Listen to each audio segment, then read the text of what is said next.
This is the story of a man named Stanley. Stanley worked for a company in a big building where he was employee number 427. Employee number 427's job was simple. He sat at his desk in room 427 and he pushed buttons on a keyboard. Orders came to him through a monitor on his desk, telling him what buttons to push, how long to push them, and in what order. This is what employee 427 did every day of every month of every year. And although others might have considered it soul-rending, Stanley relished every moment that the orders came in, as though he had been made exactly for this job. And Stanley was happy. And then one day, something very peculiar happened. Something that would forever change Stanley. Something he would never quite forget. He had been at his desk for nearly an hour when he realized that not one single order had arrived on the monitor for him to follow. No one had showed up to give him instructions, call a meeting, or even say hi. Never in all his years at the company had this happened, this complete isolation. Something was very clearly wrong. Shocked, frozen solid, Stanley found himself unable to move for the longest time. But as he came to his wits and regained his senses, he got up from his desk and stepped out of his office.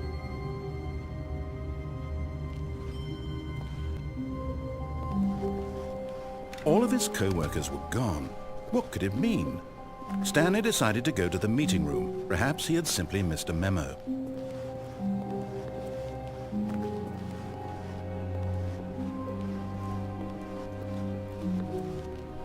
When Stanley came to a set of 2 open doors, he entered the door on his left.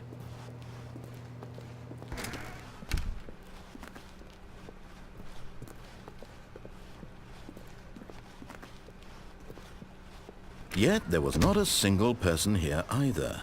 Feeling a wave of disbelief, Stanley decided to go up to his boss's office, hoping he might find an answer there.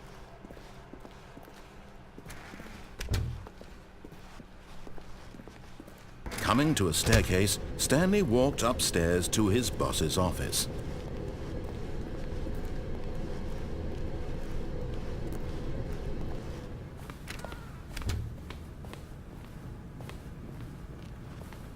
Stepping into his manager's office, Stanley was once again stunned to discover not an indication of any human life. Shocked, unraveled, Stanley wondered in disbelief who orchestrated this. What dark secret was being held from him? What he could not have known was that the keypad behind the boss's desk guarded the terrible truth that his boss had been keeping from him. And so the boss had assigned it an extra secret PIN number, 2845. But of course, Stanley couldn't possibly have known this. Yet incredibly, by simply pushing random buttons on the keypad, Stanley happened to input the correct code by sheer luck. Amazing. He stepped into the newly opened passageway.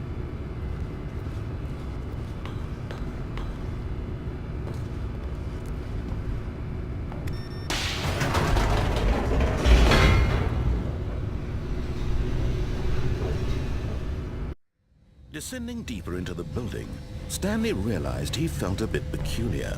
It was a stirring of emotion in his chest, as though he felt more free to think for himself, to question the nature of his job. Why did he feel this now, when for years it had never occurred to him? This question would not go unanswered for long.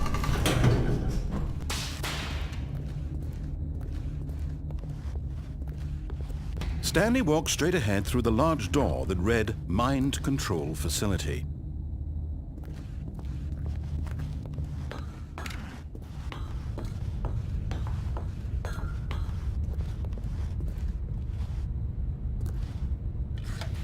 The lights rose on an enormous room packed with television screens. What horrible secret did this place hold? Stanley thought to himself. Did he have the strength to find out?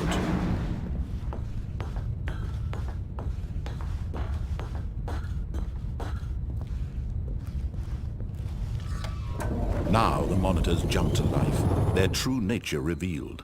Each bore the number of an employee in the building, Stanley's co-workers. The lives of so many individuals reduced to images on a screen, and Stanley, one of them, eternally monitored in this place where freedom meant nothing.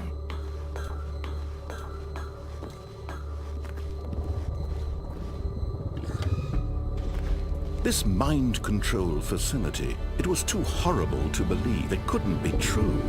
Had Stanley really been under someone's control all this time? Was this the only reason he was happy with his boring job? That his emotions had been manipulated to accept it blindly? No, he refused to believe it. He couldn't accept it. His own life in someone else's control? Never! It was unthinkable, wasn't it? Was it even possible? Had he truly spent his entire life utterly blind to the world? But here was the proof, the heart of the operation. Controls labeled with emotions, happy or sad or content, walking, eating, working, all of it monitored and commanded from this very place. And as the cold reality of his past began to sink in, Stanley decided that this machinery would never again exert its terrible power over another human life. For he would dismantle the controls once and for all.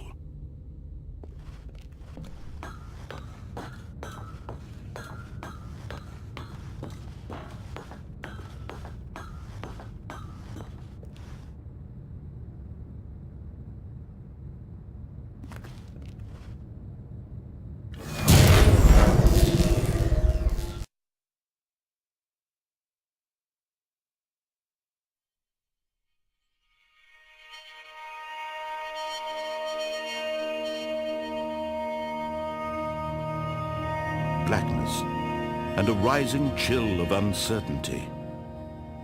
Was it over?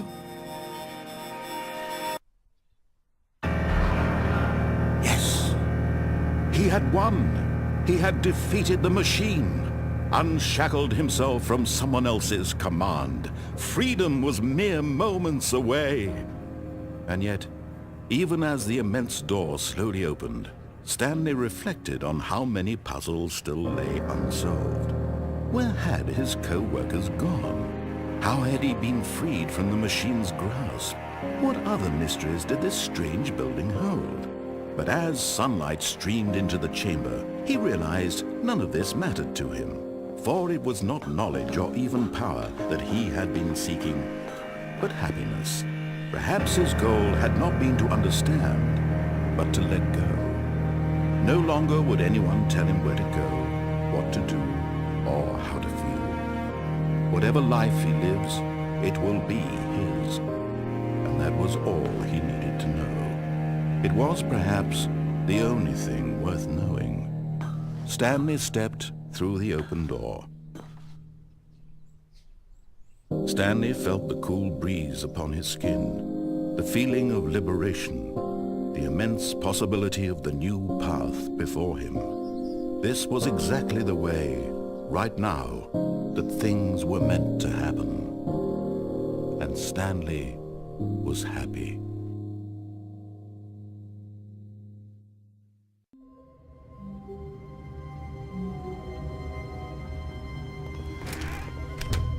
But Stanley simply couldn't handle the pressure.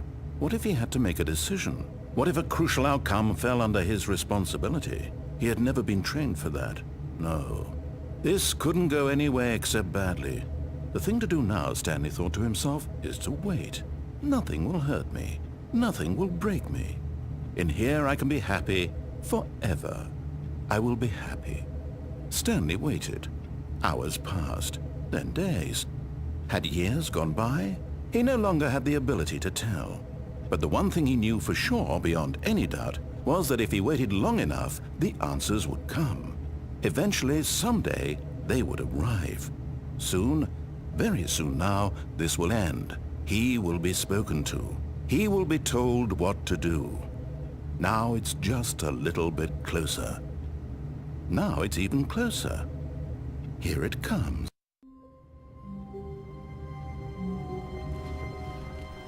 Already this was uncomfortable, and Stanley decided that as soon as he found a new space he felt safe in, that he would never leave it again in his life.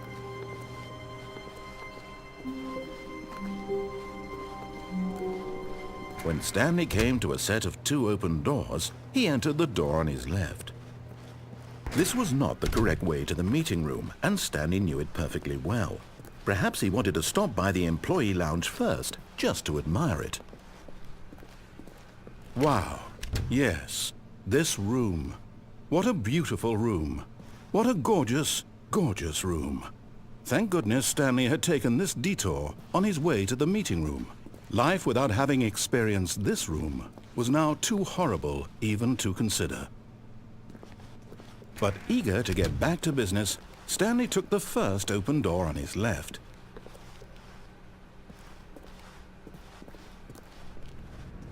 Stanley was so bad at following directions, it's incredible he wasn't fired years ago. Look, Stanley, I think perhaps we've gotten off on the wrong foot here. I'm not your enemy, really, I'm not.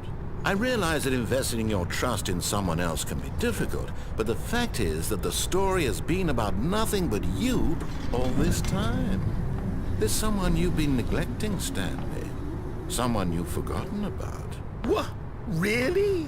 I was in the middle of something. Do you have zero consideration for others? Are you that convinced that I want something bad to happen to you? Why, I don't know how to convince you of this, but I really do want to help you, to show you something beautiful. Look, let me prove it. Let me prove that I'm on your side. Give me a chance. Now listen carefully, this is important.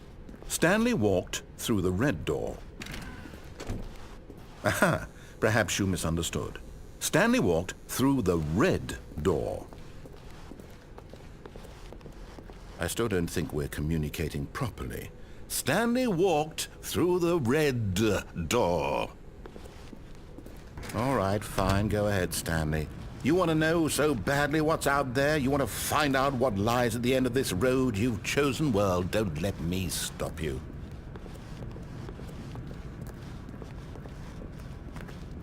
You see? There's nothing here. I haven't even finished building this section of the map, because you were never supposed to be here in the first place. Broken rooms, exposed developer textures. Is this what you had wanted? Was it worth ruining the entire story I had written out specifically for you? Do you not think I put a lot of time into that? Because I did. And in the end, it was all for nothing, because this is what you wanted to see. Help me here, Stanley. Help elucidate these strange and unknowable desires of yours. What would have made this game better? What did you want to see? Vehicles? Skill trees? Work with me. You've given me absolutely nothing so far. Tell you what, let me take a stab in the dark at a new design, and you can give me some feedback. There we go. A third option. This already feels leaps ahead of where we were before. Go ahead, Stanley. Take it for a spin.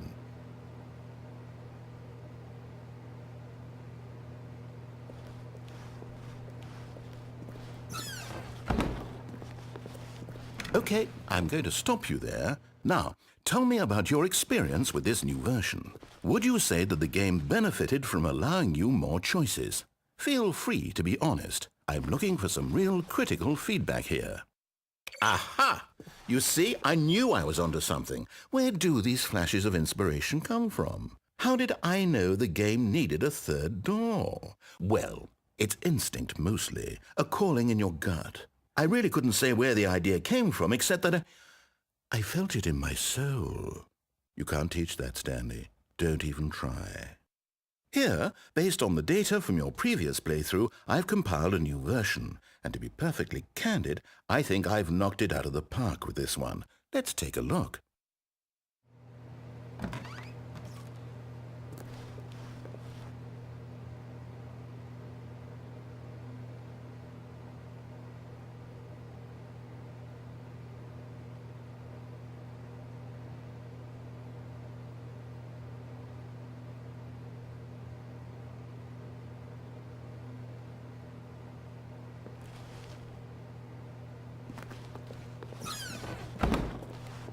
Now, would you say that competitive leaderboard helped you feel motivated to keep walking through doors? Again, honest answers, please. Hey, I nearly forgot. I've got a prototype of a new game I've been working on, and now would be a lovely opportunity to give it some playtesting.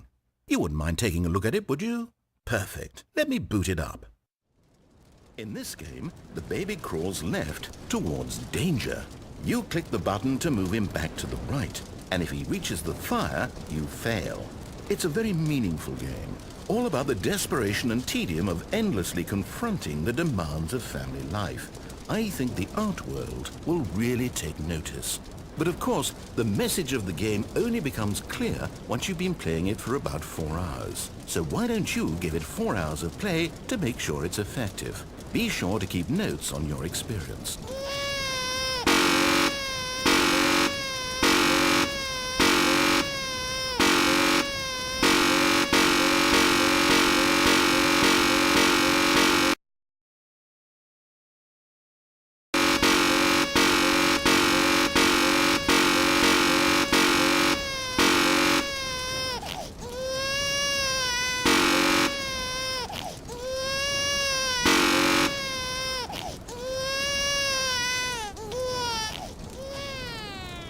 You heartless bastard.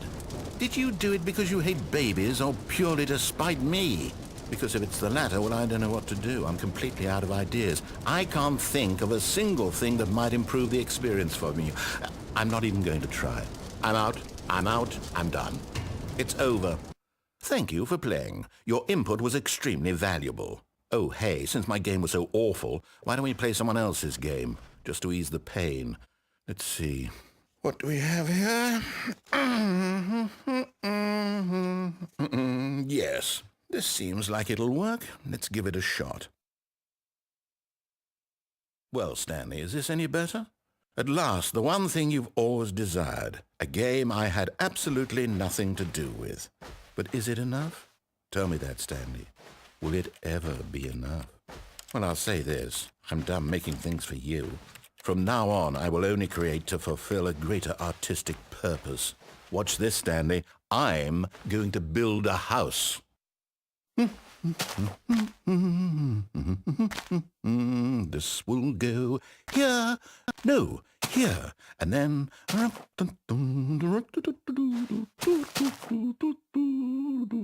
Let's see, what does it need? Yes, of course. And just to finish it all off, yes.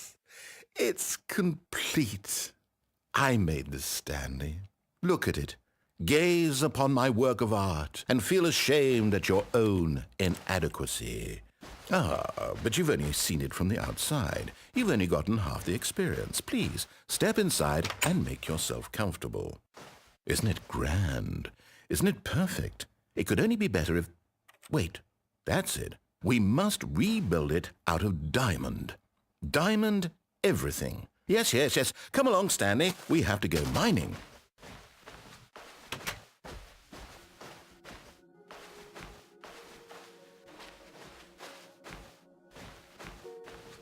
Oh my, it looks like it's going to get a bit dark. Have you brought a light?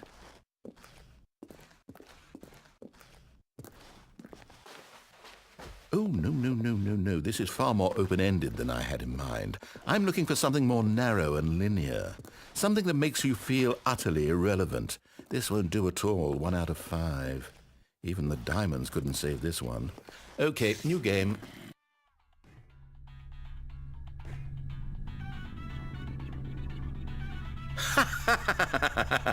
Yes! I don't even know what this game is, but I love it. You, trapped in a glass box with no way out, listening to me talk. Oh, it's inspired. I couldn't have done it any better myself. What is this game even supposed to be? I can't figure it out. Okay, now I'm curious. Let's go find out what the hell this is.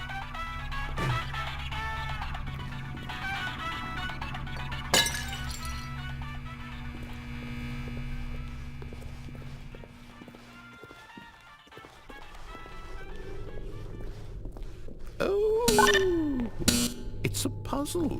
Critical thinking, Stanley. Your forte.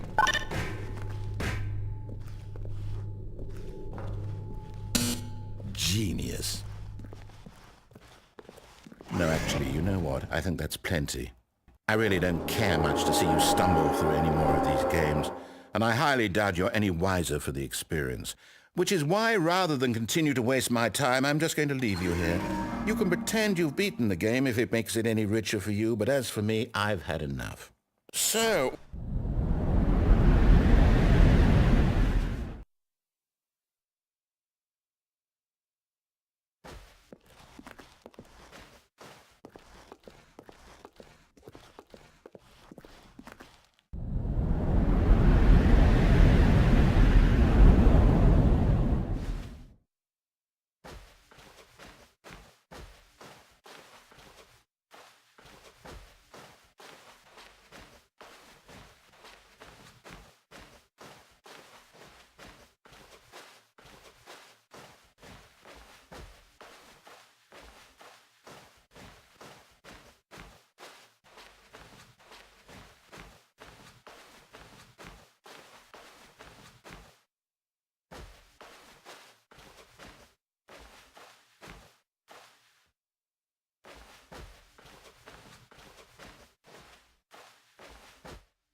I wonder what he found. If what he wanted was to be the leading man in his own story, well, perhaps he's gotten it, down in wherever he is right now. I wonder if he's happy with his choice, and if he's learned the heavy cost that comes with it. He'll understand soon what I was trying to tell him. He needs me. Someone who will wrap everything up at the end, to make sense out of the chaos and the fear and the confusion. That's who I am. That is what I mean to this world. Oh, yes. Yes, I'll be back. There's no other way. Once this ends, after it all comes to a close, then I'll be back. The end will be here soon. Very soon. I can wait.